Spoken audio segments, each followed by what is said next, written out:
जय मसीह की मेरे प्रियो नए साल की शुभकामनाओं के साथ, हार्दिक शुभकामनाओं के साथ, प्रभु यीशु मसीह के मीठे और मधुर और पवित्र नाम में आप सबको मेरा प्रणाम, सलाम, प्रेज द लॉर्ड।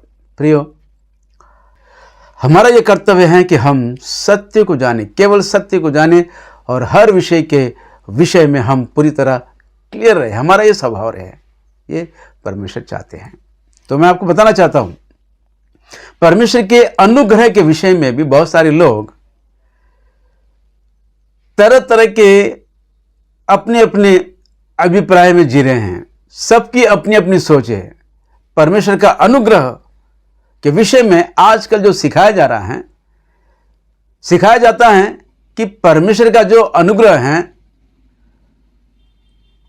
वो एक युग में ही सीमित है।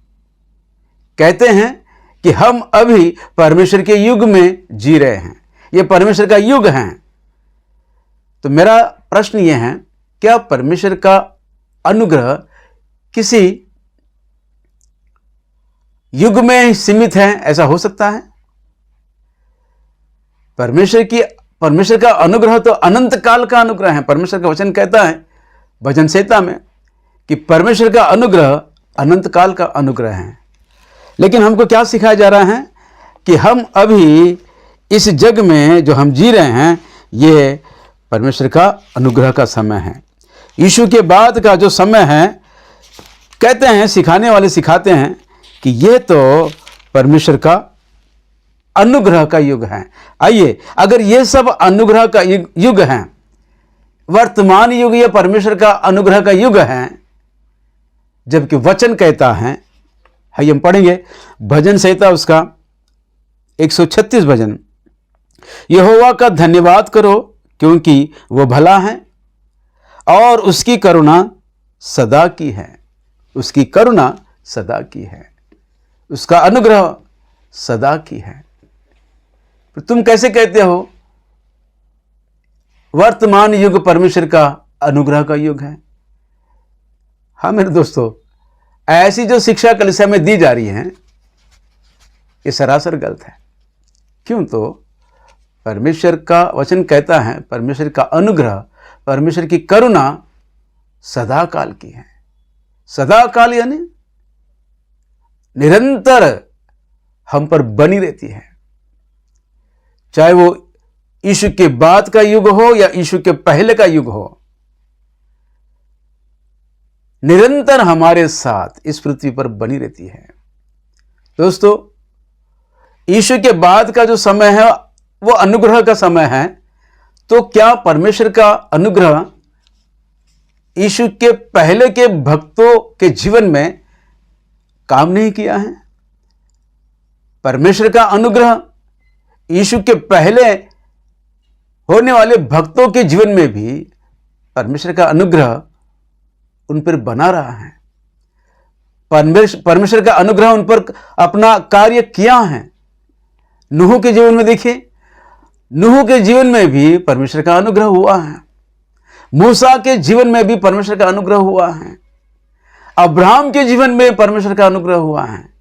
और दाऊद तो कहते हैं अनुग्रह के विषय में, परमेश्वर के अनुग्रह के विषय में, करुणा के विषय में, वो तो बहुत सारे भजन लिखे हैं, कीर्तन लिखे हैं।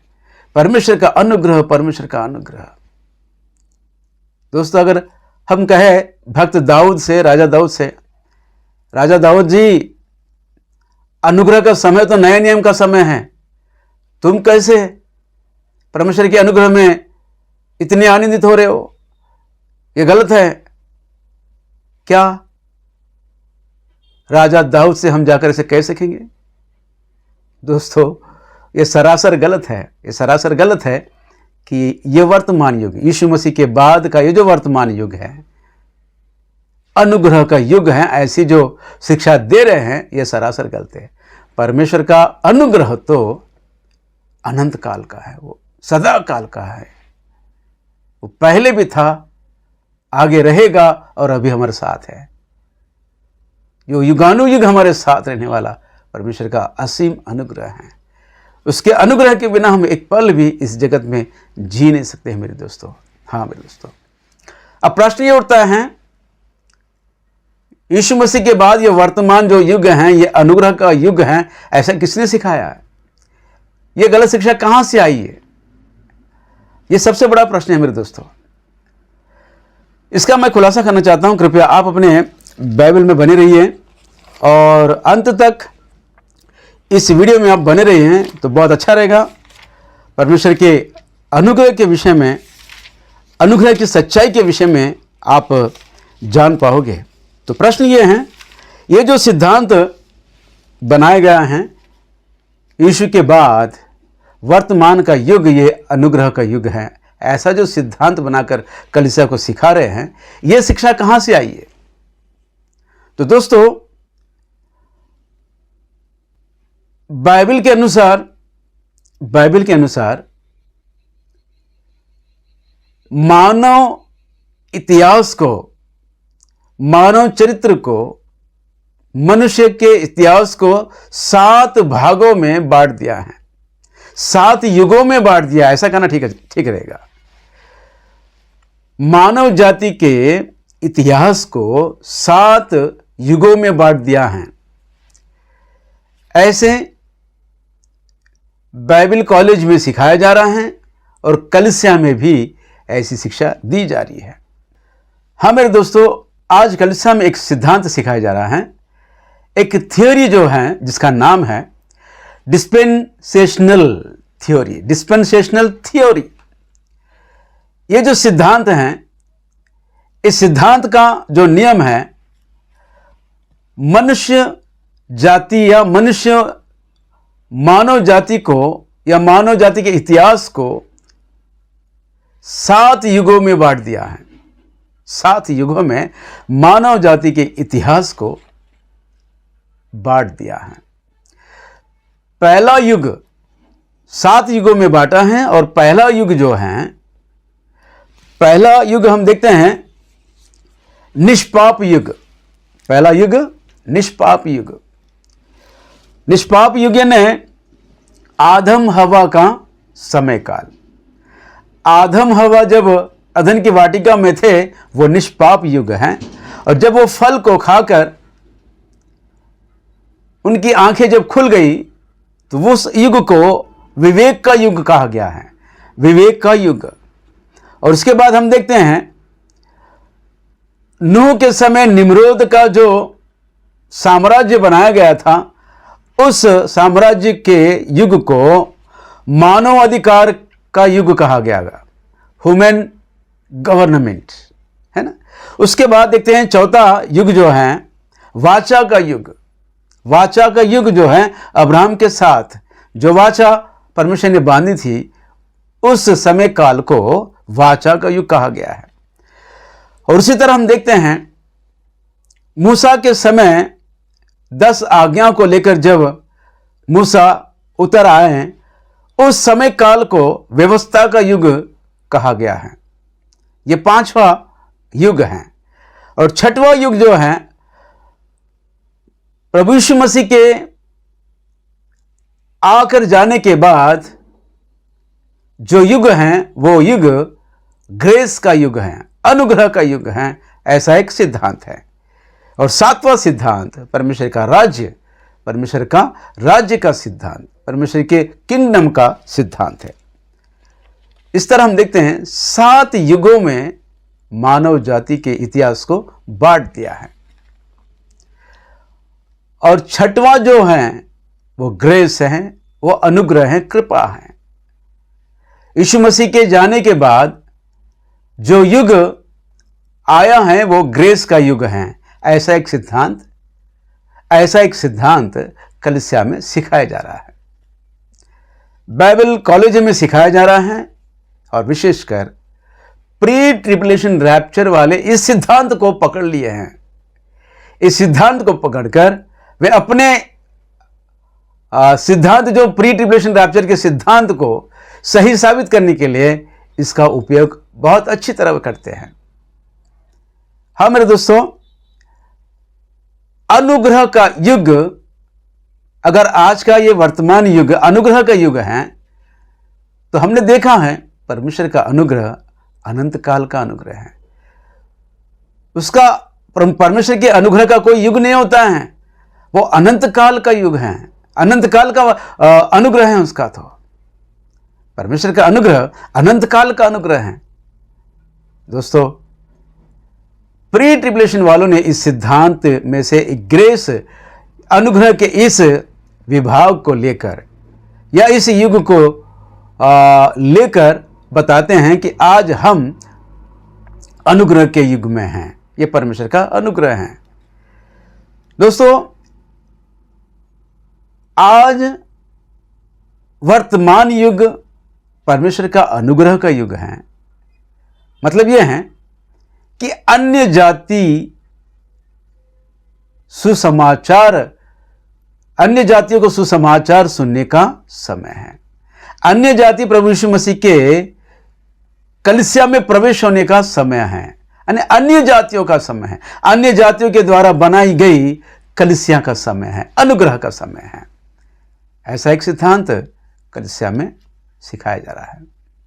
और इसके पीछे अपने सिद्धांत को दृढ़ करने के लिए या फिर सही साबित करने के लिए प्रभु यीशु मसीह के द्वारा जो वचन कही गई हैं, उस वचन को लेकर फिर अपने सिद्धांत को और दृढ़ करके कलीसिया में सिखाते हैं। देखिए, लूका रचित सुसमाचार उसका 21वां अध्याय, और हम देखते हैं 24वें वचन में, वे तलवार के कोर हो जाएंगे और सब देशों के लोगों में बंदी होकर पहुंचाए जाएंगे, और जब तक अन्य जातियों का समय पूरा ना हो तब तक यरूशलेम अन्य जातियों से रौंदा जाएगा। अन्य जातियों का समय पूरा ना हो, यरूशलेम अन्य जातियों से रौंदा जाएगा। अन्य जातियों का समय, अन्य जातियों का समय यानी अनुग्रह का समय। इस अनुग्रह के समय में अन्य जाति सुसमाचार सुनकर प्रभु यीशु मसीह की कलीसिया में प्रवेश होते हैं। यानी कि कलीसिया, आज जो वर्तमान युग में जो कलीसिया हैं, वो वर्तमान युग में जो कलीसिया हैं वो अनुग्रह का समय है। ऐसा एक सिद्धांत सिखाया जा रहा है। तो दोस्तों, आज का ये जो सिद्धांत है उसके पीछे इन्होंने जो वचन लिया है, प्रभु यीशु मसीह भी कहते हैं कि अन्य जातियों का एक समय काल है, जिसके विषय में फिर पवित्र आत्मा परमेश्वर ने प्रकाशित वाक्य में भी इसी बात को दोहराया है। भविष्यवाणी की किताब प्रकाशित वाक्य उसका 11 अध्याय और दूसरे वचन में लिखा है, पर मंदिर के बाहर का आंगन छोड़ दे, उसे मत नाप, क्योंकि वह अन्य जातियों को दिया गया है और वे पवित्र नगर को 42 महीने तक रौंदेंगे। 42 महीने तक रौंदेंगे। अन्य जातियों को दिया गया समय 42 महीने, और लिखा है कि वह उस पवित्र नगर को 42 महीने रौंदेंगे। अन्य जाति को समय दिया गया है जो यरूशलेम के पवित्र नगर को रौंदेंगे। तो दोस्तों, अब प्रश्न ये उठता है, ये अन्य जातियों का समय कब शुरू हुआ है? तो हम देखते हैं, आइए हम पढ़ेंगे दानियेल की किताब उसका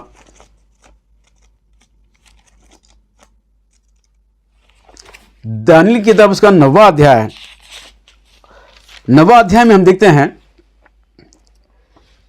दानियेल को परमेश्वर ने 70 सप्ताह का समय दिया है। यरूशलेम का पुनः स्थापित करने के लिए परमेश्वर ने दानियेल को 70 सप्ताह का समय दिया है, और कहते हैं तेरे लोग और तेरे पवित्र नगर के लिए 70 सप्ताह ठहराए गए हैं।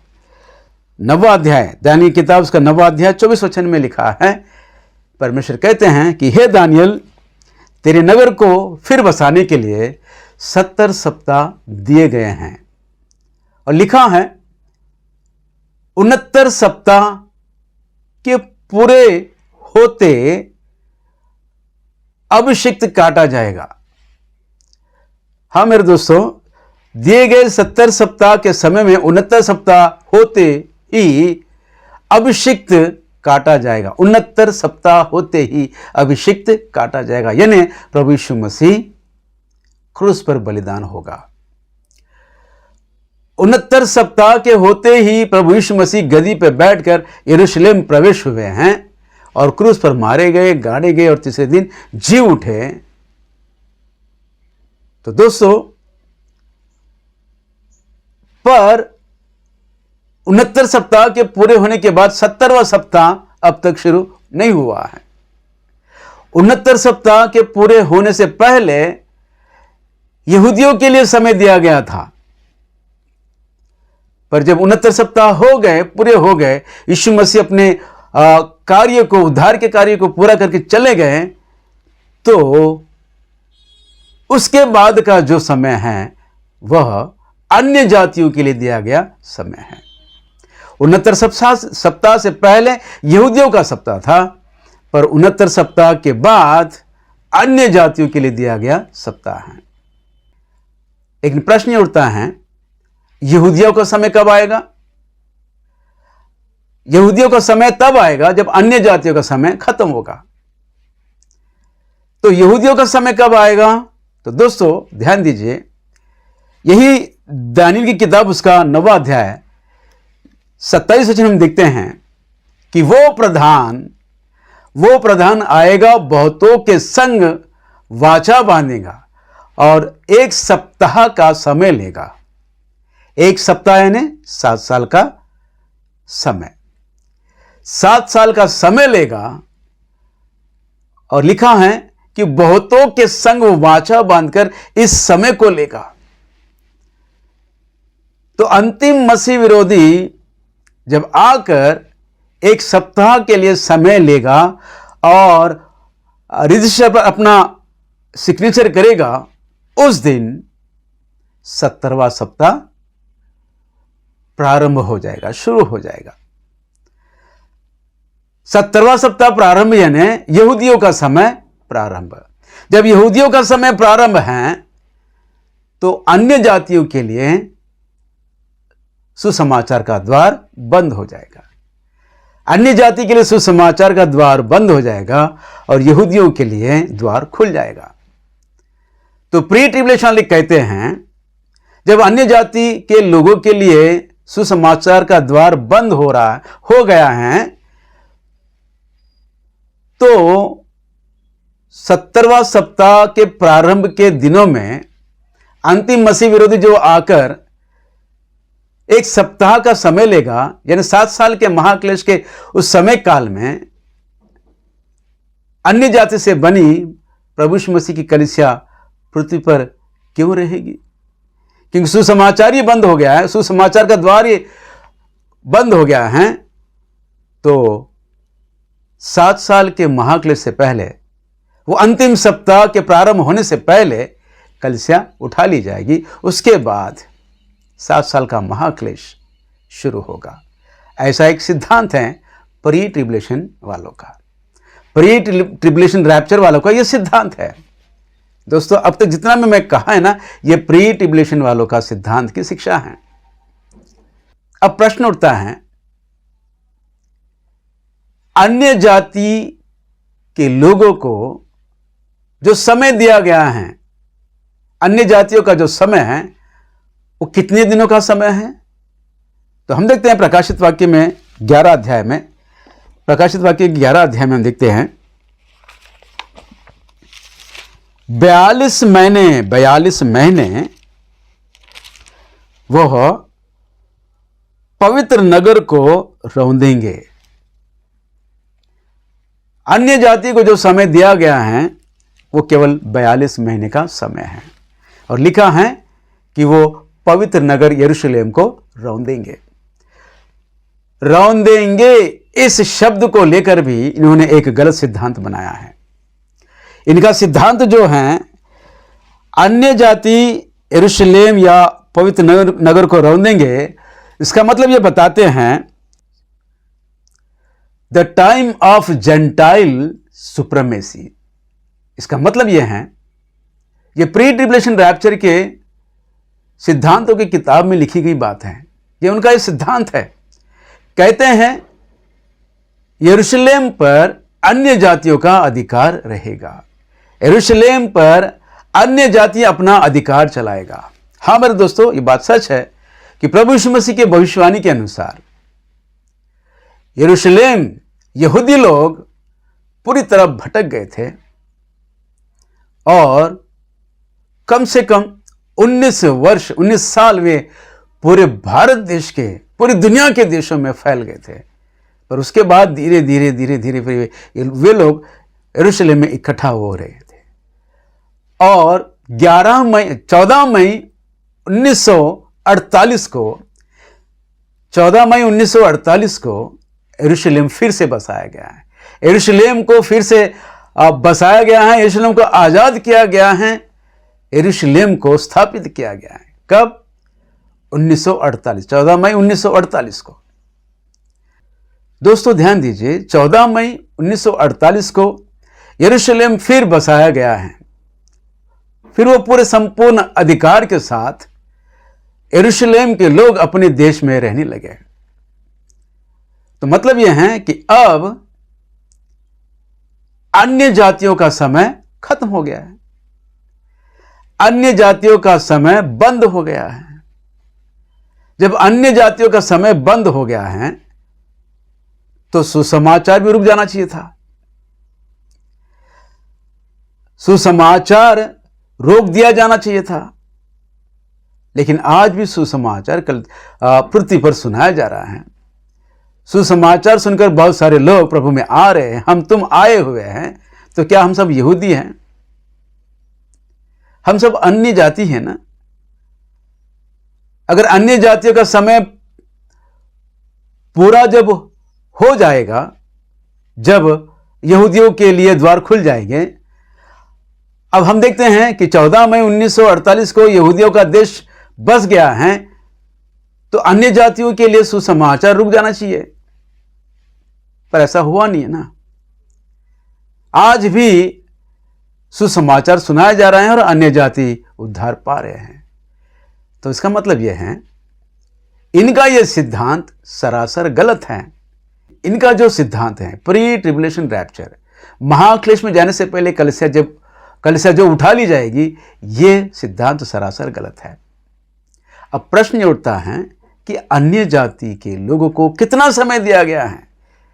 तो 7 साल के महाक्लेश के उन दिनों में 42 महीने वो पवित्र नगर को रौंदेंगे यानी सुसमाचार सुनाएंगे, ना कि अधिकार चलाएंगे। ध्यान दीजिए मेरे दोस्तों, रौंदना यानी प्रभु यीशु मसीह के सुसमाचार को सुनाना है। अन्य जाति 3.5 साल 42 महीने लिखा है कि 42 महीने लिखा है मंदिर के बाहर का आंगन छोड़ दे, उसे मत नाप, क्योंकि वह अन्य जातियों को दिया गया है और वे पवित्र नगर को 42 महीने तक रौंदेंगे। 42 महीने यानी कि 3.5 साल तक। 7 साल के महाक्लेश के उन दिनों में 3.5 साल तक अन्य जाति सुसमाचार सुनाएंगे, अन्य जाति की कलीसिया सुसमाचार सुनाएगी।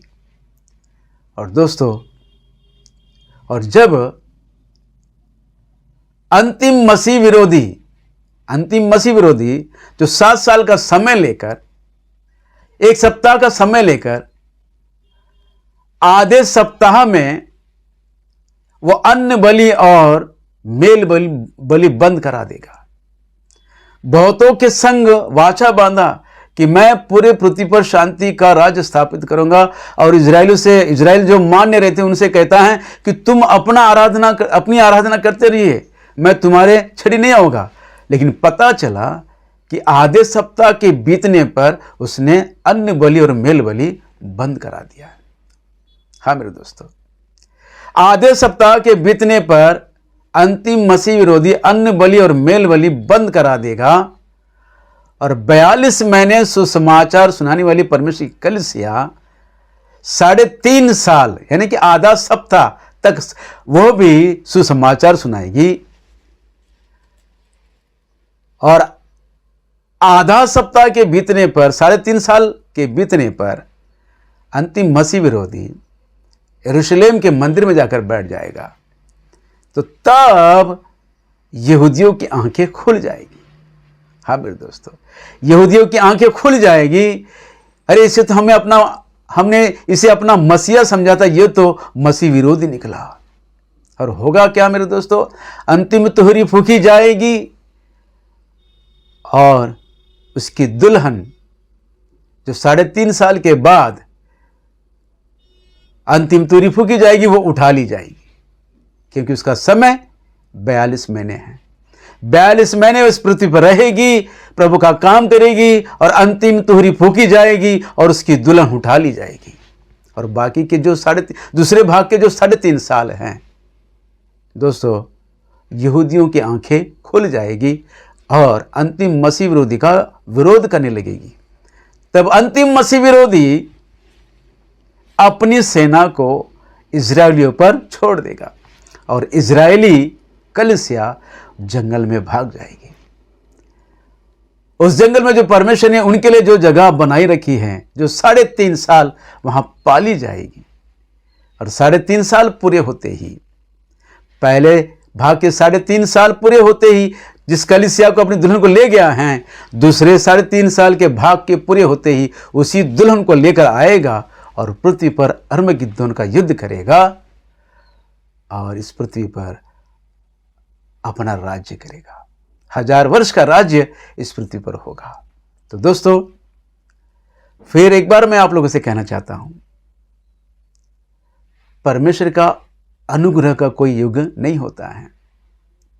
ये प्री ट्रिब्यूलेशन वालों का सिद्धांत जो बनाकर अपनी शिक्षा को, अपनी इस गलत शिक्षा को सही साबित करने के लिए दोस्तों, इन्होंने जो सिद्धांत को अपनाया है वो सरासर गलत है, वो सरासर गलत है। तो मेरे आप सबों से नम्र निवेदन है कि इस वीडियो को औरों तक पहुंचाइए, जो कलीसिया सत्य को जानकर सत्य में स्थिर हो और आप सब लोग सत्य के सहकर्मी बने। तो प्रभु आपको बहुतायत के आशीषों से भरपूर करे, ऐसी मेरी प्रार्थना है। फिर एक बार आप सबों को नए साल की शुभकामनाओं के साथ आमीन, आमीन, आमीन।